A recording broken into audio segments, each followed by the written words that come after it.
बिस्मिल्लाहिर्रहमानिर्रहीम। अस्सलाम वालेकुम dear students of class 10th। आज का हमारा जो लेक्चर है वो चैप्टर नंबर 14 एटमॉस्फेयर में एयर पोल्यूटेंट्स से मुतालिक है। लेकिन एयर पोल्यूटेंट्स स्टार्ट करने से पहले हम पोल्यूशन की बात करेंगे, थोड़ी सी टाइप्स ऑफ पोल्यूशन की बात करेंगे और फिर हम पोल्यूटेंट्स और एयर पोल्यूटेंट्स पे आएंगे। तो जो टॉपिक जिसको हम थोड़ा सा इनिशिएट करते हैं वो दरअसल पोल्यूशन का है, आलूदगी जिसको हम कहते हैं। ठीक है, और पोल्यूशन की डेफिनेशन ये बन सकती है कि the addition of harmful substances into the environment. जो हमारा माहौल है, जो हमारा इन्वायरमेंट है, इस इन्वायरमेंट के अंदर हम कोई ऐसी चीज़ ऐड करें जो नुकसानदेह है, जो हार्मफुल है, तो ये चीज़ जो है वो इन्वायरमेंटल पोल्यूशन कहलाती है। ठीक हो गया। या अगर हम थोड़ी सी इसको मज़ीद थोड़ी हायर लेवल की डेफिनेशन की बात करें तो हम ये कह सकते हैं कि pollution is any undesirable change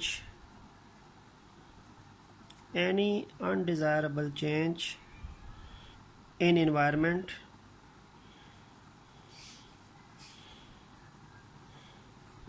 that affects environment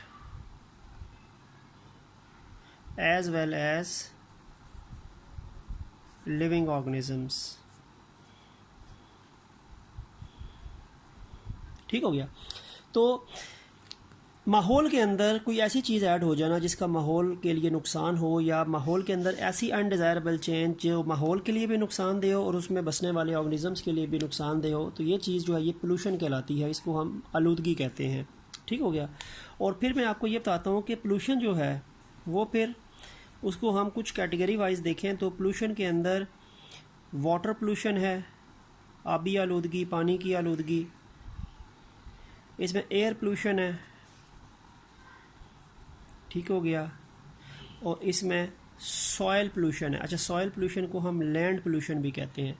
soil लिखें या लैंड लिखें एक ही बात है। ये तीन मेजर टाइप्स हैं इन्वायरमेंटल पोल्यूशन की: air pollution, water pollution and soil यानी लैंड पोल्यूशन।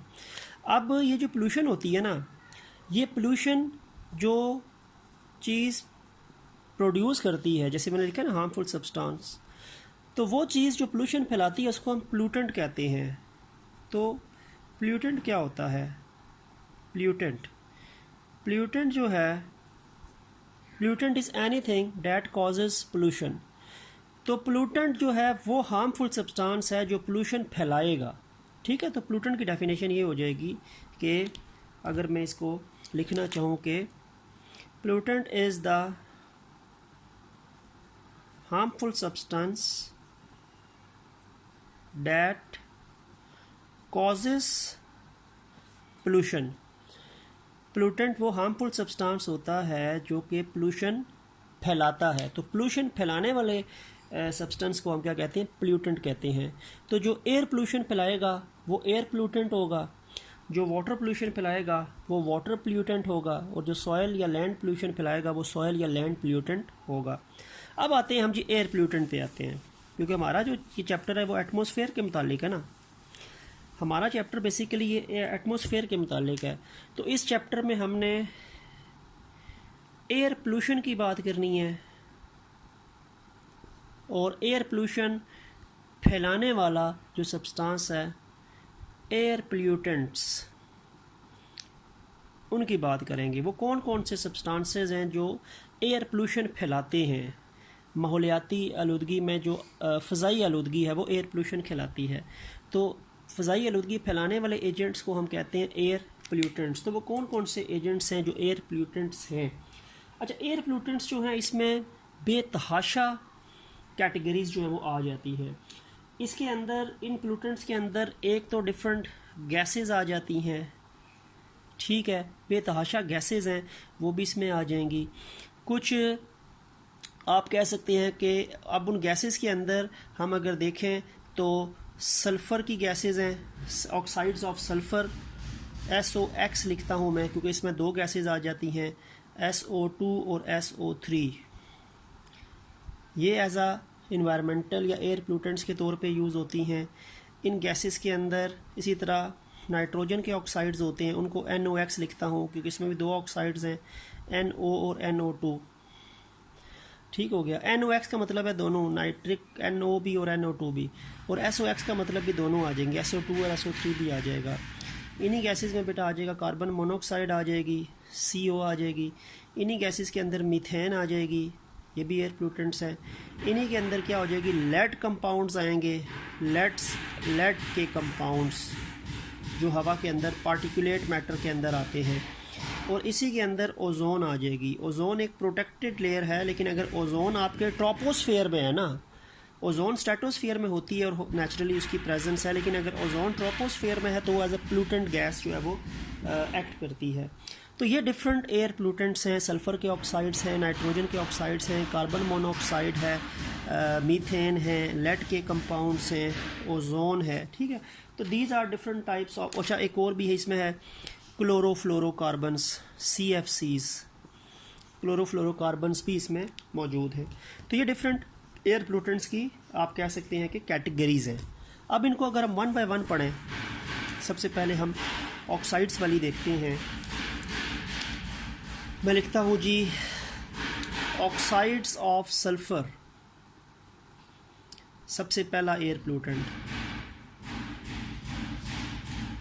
और इसको हम SOx लिखते हैं। और इसमें दो ऑक्साइड्स हैं सल्फ़र के, एक SO2 है और एक SO3 है।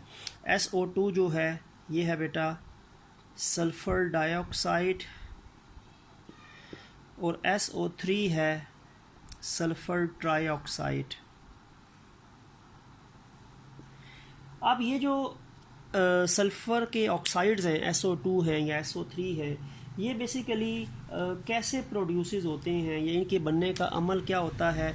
They are basically produced due to the burning of fossil fuels. जो फॉसिल फ्यूल्स होते हैं ना, मैक्सिमम आपको पता है कोल हैं, पेट्रोलियम है, नेचुरल गैसेस हैं। तो ये जो फॉसिल फ्यूल्स हैं उनकी बर्निंग से बेसिकली ये सल्फ़र के ऑक्साइड्स पैदा होते हैं।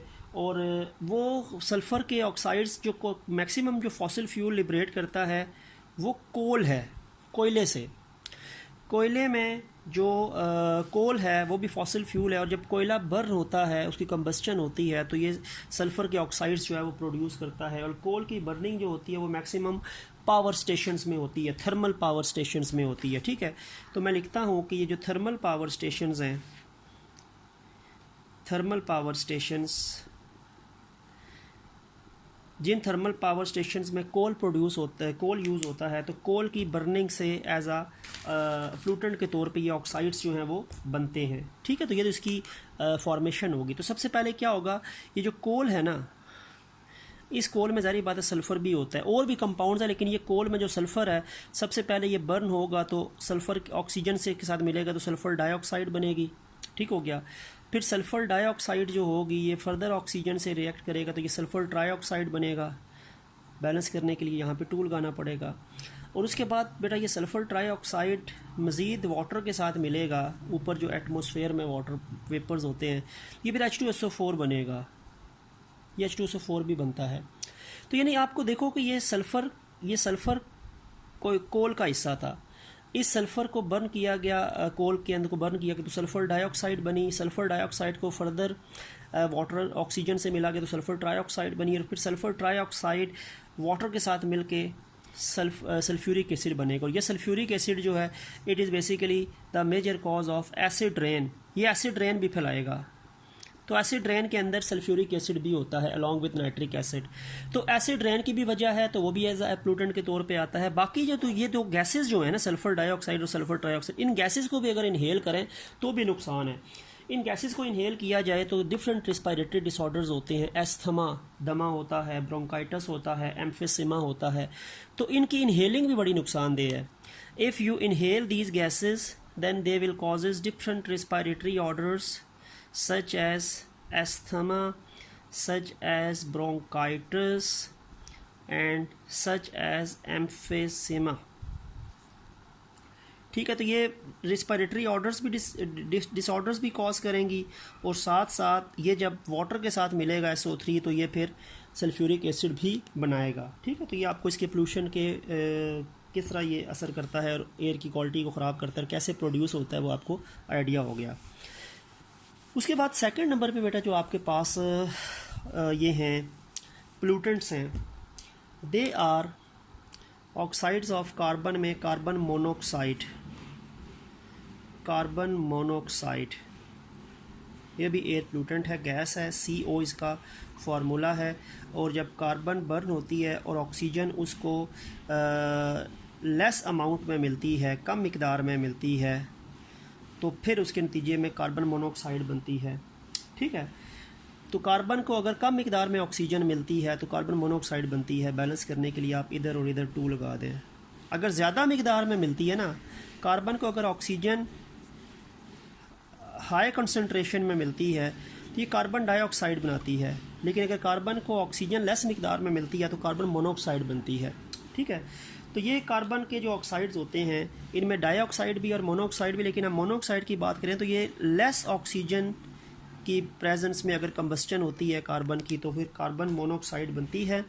और ये जो कार्बन मोनोक्साइड है ये बेसिकली एक पॉइजनस गैस है। This is a poisonous gas.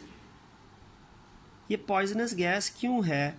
क्योंकि ये हीमोग्लोबिन जो होता है उसकी ऑक्सीजन कैरिंग कैपेसिटी को डिक्रीज़ करती है। It basically declines the oxygen carrying capacity of haemoglobin. Haemoglobin हमारे रेड ब्लड सेल्स के अंदर एक स्पेसिफिक प्रोटीन है जो ऑक्सीजन कैरियर है, लेकिन जब कार्बन मोनोक्साइड आ जाएगी ना तो फिर ये कार्बन मोनोक्साइड ऑक्सीजन के साथ हीमोग्लोबिन को रिएक्ट करने से रोकेगी और ये ख़ुद कंबाइन हो जाएगी हीमोग्लोबिन के साथ, जिसकी वजह से हीमोग्लोबिन ऑक्सीजन को कैरी कम करेगा और हमारे सेल्स को ऑक्सीजन जो होगी वो कम मिलेगी और इससे बॉडी के अंदर डेथ हो जाती है। ठीक है। अगर carbon monoxide oxygen carrying capacity of haemoglobin को कम करती है और किसी को क्योर नहीं की जाती तो फिर हमारे डेफिशिएंसी हो जाती है ऑक्सीजन की सेल्स में और फिर इससे डेथ हो जाती है। अब ये कार्बन मोनोक्साइड जो है ये प्रोड्यूस कैसे होगी? Where does this carbon monoxide produce कैसे होगी? ये कार्बन मोनोक्साइड जो होती है, ज़ाहिर बात है कि ये जो होती है ना इसको हम इनकम्प्लीट कंबस्टन कहते हैं। जब ऑक्सीजन कम मिकदार में कार्बन को बर्न करती है तो इसको इनकम्प्लीट कंबस्टन कहते हैं।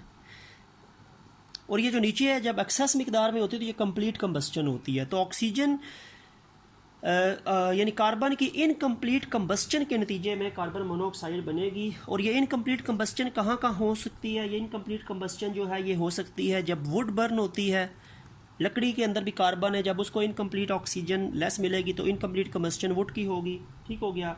इसी तरह ये जो आपके पास फ्यूल्स होते हैं, पेट्रोल है, डीजल है, मिट्टी का तेल है, जब ये इनकम्प्लीट होंगे तो उनके ज़रिए उनके वो जो व्हीकल्स होते हैं जिनमें पेट्रोल या डीजल होता है उनको अगर कम ऑक्सीजन मिलती है तो कार्बन उसमें मौजूद जो होता है वो कार्बन मोनोक्साइड बनना शुरू करता है और वो सिलेंसर से कार्बन मोनोक्साइड निकलती है और वो जो हवा में जाके एज आ प्लूटेंट के तौर पे एक्ट करती है और उसको इनहेल करते हैं तो फिर ये बीमारी होती है। ठीक हो गया। तो ये फॉर्मेशन होती है इसकी incomplete combustion of would and fuels from the automobiles exhaust. इसके बाद अगर हम देखते हैं थर्ड नंबर ऑफ गैस को जो कि आपकी एयर पोल्यूटेंट्स में आती है तो वो हैं oxides of nitrogen. Oxides of nitrogen इनको NOx लिखूंगा मैं और इसमें भी 2 कैटेगरीज हैं, एक NO है और एक NO2 है। जो NO है ना इसको हम कहते हैं नाइट्रिक ऑक्साइड, इसको नाइट्रिक ऑक्साइड कहते हैं और इसको नाइट्रोजन मोनोक्साइड भी कह सकते हैं। और जो NO2 है ना इसको कहते हैं नाइट्रोजन डाइऑक्साइड। तो NO नाइट्रिक ऑक्साइड है, NO2 नाइट्रोजन डाइऑक्साइड है, ये NO नाइट्रिक ऑक्साइड है। ठीक है। अब ये कहाँ से बनेंगे? ये NO की फॉर्मेशन कहाँ से होती है? ऑक्साइड्स ऑफ नाइट्रोजन कहाँ से बनते हैं? तो ये भी बेसिकली जो गाड़ियों का धुआं होता है उसमें से ये बाहर आते हैं, लेकिन ये इसका मतलब है फॉसिल फ्यूल्स में मौजूद होते हैं। ये जो ऑक्साइड्स ऑफ नाइट्रोजन है they are basically present in fossil fuels. और फॉसिल फ्यूल्स की जब बर्निंग होती है जब फॉसिल फ्यूल बर्न होता है तो उसमें से ये वाले ऑक्साइड भी बनते हैं, NO और NO2। ठीक हो गया। अब ये है क्या, अब ये मैं आपको बताता हूँ कि जो NO है ना, यानी सबसे पहले क्या होगा, देखो मैं लेट्स सपोज वैसे ही लिखता हूँ कि जो N2 है नाइट्रोजन गैस है और ये ऑक्सीजन गैस है, अगर ये मिलेगी तो पहले NO बनेगा। ठीक हो गया। फिर NO जो है ये ऑक्सीजन से मिलेगा तो NO2 बनेगा, बैलेंस करने के लिए यहाँ पे लगा दिया। और फिर ये NO2 मज़ीद ऑक्सीजन के साथ और वाटर के साथ मिलेगा तो ये HNO3 बनेगा, नाइट्रिक एसिड बनेगा। ठीक है, तो ये आपको मैं एक तरीके से इसकी फॉर्मेशन बता रहा हूँ। इसको रिएक्शन आखिरी वाले को बैलेंस करो तो मुझे इधर 2 लगाना पड़ेगा, इधर 3 लगाना पड़ेगा, इधर 2 लगाना पड़ेगा और इधर 4 लगाना पड़ेगा। तो ये गैसेस जो हैं ये दरअसल नाइट्रोजन और ऑक्सीजन के मिलने से भी बनती हैं, या फिर फॉसिल फ्यूल की बर्निंग से भी नाइट्रिक ऑक्साइड बनेगा जो बाद में नाइट्रोजन डाइऑक्साइड में कन्वर्ट होगा, और नाइट्रोजन डाइऑक्साइड मज़ीद ऑक्सीजन और वाटर से मिलकर नाइट्रिक एसिड बनाएगा। और ये नाइट्रिक एसिड भी याद रखें, it is also the part of acid rain. ये भी एसिड रेन के अंदर ये वाला एसिड भी होता है, नाइट्रिक एसिड भी होता है। ठीक हो गया। और जहाँ तक ताल्लुक है इन दो गैसेस का, तो ये जो दो गैसेस हैं ये भी प्लूटेंट्स हैं, क्योंकि इनको प्लूटेंट्स के अंदर ही मैं पढ़ा रहा हूँ। ये दोनों गैसेस जो हैं नाइट्रिक ऑक्साइड और nitrogen dioxide, these both type of gases are highly toxic gases, poisonous gases हैं। कैसे पॉइजनस हैं? क्योंकि ये आपकी लंग्स को डैमेज करती हैं, दे डैमेज यूर लंग्स। अगर हम इनहेल करें तो हमारी लंग्स में ये जाके उसको डैमेज करेंगी। And they also causes headache, sir का दर्द। ठीक हो गया। And they also causes coughing, खांसी वगैरह जो होती है वो इससे होती है। लेकिन अब इन दोनों गैसेज में थोड़ा सा फ़र्क है, इनका थोड़ा फिजिकल स्टेट में फ़र्क है। जो नाइट्रिक ऑक्साइड है ना, जो नाइट्रिक ऑक्साइड है, ये जो गैस है ये कलरलेस है, याद रखें ये कलरलेस गैस है नाइट्रिक ऑक्साइड। लेकिन ये जो नाइट्रोजन डाइऑक्साइड गैस है ये रेडिश ब्राउन है, ये रेडिश ब्राउन है। तो पहली बात है कि ये जो NO गैस है नाइट्रिक ऑक्साइड गैस है, ये कलरलेस और ऑर्डरलेस भी है। It is colourless and odourless, इसकी कोई स्मेल भी नहीं है और इसका कोई कलर भी नहीं है। लेकिन जो NO2 गैस है ना, इसका रेडिश ब्राउन कलर है और इसकी चुभने वाली स्मेल होती है, उसको हम कहते हैं पंजेंट, पंजेंट स्मेल, चुभने वाली स्मेल, पंजेंट ऑर्डर है। तो ये कलरलेस और ऑर्डरलेस है, लेकिन ये वाली गैस रेडिश ब्राउन कलर की है और इसका पंजेंट ऑर्डर है, चुभने वाली स्मेल है। ठीक हो गया। तो ये भी ऑक्साइड्स ऑफ नाइट्रोजन है और ये प्लूटेंट में आते हैं। इसके बाद अगर हम आते हैं नेक्स्ट प्लूटेंट में, तो वो है जी मीथेन, CH4 गैस ही है। और ये जो मीथेन है ये कैसे प्रोड्यूस होती है? तो मीथेन प्रोड्यूस होती है फ्रॉम द, मैं लिख सकता हूँ कि decaying, from the decaying of plant materials in absence of oxygen. Oxygen की एब्सेंस में अगर प्लांट मटेरियल की डिकम्पोजिशन होती है, या कोई भी वेजिटेबल मैटर, कोई भी पौधे का हिस्सा या प्लांट्स के मटेरियल की जब डिकम्पोजिशन होती है, तो अगर वो डिकम्पोजिशन ऑक्सीजन की एब्सेंस में होती है तो फिर उसके अंदर क्या प्रोड्यूस होता है? मीथेन प्रोड्यूस होता है। ठीक है। मीथेन और भी प्रोड्यूस होता है जहाँ पे मार्शेस, जो दलदल वाले इलाके होते हैं, मार्शी एरियाज़, ये वहाँ पे भी प्रोड्यूस होता है। जो स्वैम्प्स होता है, कीचड़ वगैरह जहाँ पे होता है, वहाँ से भी इसकी प्रोडक्शन होती है, या दलदली एरिया से प्रोडक्शन होती है। And it is also produced in the rice paddy fields. Rice paddy fields क्या हैं? देखो जहाँ पे चावल उगते हैं वहाँ पे बहुत ज़्यादा पानी होता है, तो वो पैडी फील्ड्स कहलाते हैं। तो राइस पैडी फील्ड्स के अंदर से भी ये ऑर्गेनिक मीथेन जो गैस है ये प्रोड्यूस होती है। ठीक है। अब ये जो मीथेन गैस है, ये मीथेन गैस बेसिकली जब ऊपर जाएगी, एयर में जाएगी, तो ये मीथेन गैस एयर में जाने के नतीजे में ये डिफरेंट तरह के, जो आप कह सकते हैं कि ये जो लाइट रेडिएशंस होती हैं उनके साथ मिलती है, तो इसमें डिफरेंट तरह के फोटोकेमिकल रिएक्शंस होते हैं। यानी when this methane gas goes up in the air, then different photochemical reactions takes place in this methane, और उसके नतीजे में क्या होता है, ये फिर एज अ टॉक्सिक गैस के तौर पे एक्ट करती है। इसकी टॉक्सिसिटी जो है वो इंक्रीज़ हो जाती है लाइट की सोलर रेडिएशन के साथ अटैच होने के बाद, ठीक है। और ये और तो बड़े काम करती है, पॉइजनस या टॉक्सिक गैस तो है ही है, लेकिन ये बेसिकली एक बहुत बड़ा जो नेगेटिव रोल प्ले करती है कि ये आप ये कह सकते हैं कि ये हीट एब्जॉर्बर होती है। दिस इज़ हीट एब्जॉर्बर, ये हीट एब्जॉर्बर है, ये गैस जो हीट को एब्जॉर्ब करती है। तो ये क्या काम करती है, ये बेसिकली ग्लोबल वार्मिंग क्रिएट करती है। एटमॉस्फेयर के अंदर जो टेम्परेचर में इजाफा हो रहा है हमारी अर्थ के, तो वो ग्लोबल वार्मिंग भी मीथेन की वजह से होती है, ठीक हो गया। अब आते हैं जी नेक्स्ट प्लूटेंट पे आए, तो दे आर क्लोरो फ्लोरोकार्बन्स, CFCs, ठीक हो गया। इसमें बेसिकली आपके पास कार्बन का मॉलिक्यूल सेंटर में है, 3 साइडों पे क्लोरीन है, एक साइड पे फ्लोरीन है। इसको हम लिख सकते हैं CCl3F, ये इसका असल फार्मूला बनेगा, क्लोरोफ्लोरोकार्बन CFCs या CCl3F, ये इसका फार्मूला है। ये क्लोरोफ्लोरोकार्बन जो हैं ये बेसिकली एक ऐसे कंपाउंड्स हैं जो कि आपके एटमॉस्फेयर में जाके पोल्यूशन या ग्लोबल वार्मिंग तो कॉज करते ही करते हैं। यानी ये आपके अंदर बेसिकली एक काम तो क्या करते हैं, ये ओजोन को डिस्ट्रॉय करते हैं, ओजोन डिप्लीशन करते हैं, ठीक है। उसके साथ साथ they are also involve in global warming, ये भी ग्लोबल वार्मिंग कॉज करते हैं, ठीक हो गया। और इसके अलावा क्लोरोफ्लोरोकार्बन्स और क्या काम करते हैं, दे कॉजेज स्किन एलर्जी, ये स्किन एलर्जी कॉज करते हैं। They also causes liver damage, they also causes kidney damage, kidney damage भी कॉज करेंगे। And they also affect our nervous system, ये नर्वस सिस्टम को भी अफेक्ट करते हैं, ये जो क्लोरोफ्लोरोकार्बन्स होते हैं। अब ये क्लोरोफ्लोरोकार्बन्स कहाँ से आते हैं, ये इनकी प्रोडक्शन कहाँ से होती है, तो इनकी सोर्स क्या है। अगर मैं सोर्स की बात करूँ तो ये क्लोरोफ्लोरोकार्बन जो है ये एरोसॉल स्प्रेज जो होते हैं, ये जो स्प्रे वाली चीज़ें होती हैं, जैसे कि स्प्रे पैंट होता है, बॉडी स्प्रे होते हैं, परफ्यूम्स होते हैं, ठीक है, एयर फ्रेशनर्स होते हैं, इंसेक्ट रिपेलेंट स्प्रे होता है, उनको एरोसोल स्प्रेस कहते हैं। उनके अंदर क्लोरोफ्लोरोकार्बन्स एज आ प्रोपेलेंट के तौर पे डाला जाता है उसके केमिकल को बाहर धकेलने के लिए।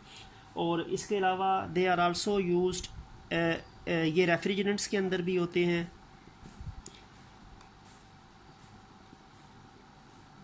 रेफ्रिजरेंट्स के अंदर भी ये मौजूद होते हैं, ठीक है, ये रेफ्रिजरेंट्स के अंदर भी इनकी प्रेजेंस जो है वो होगी।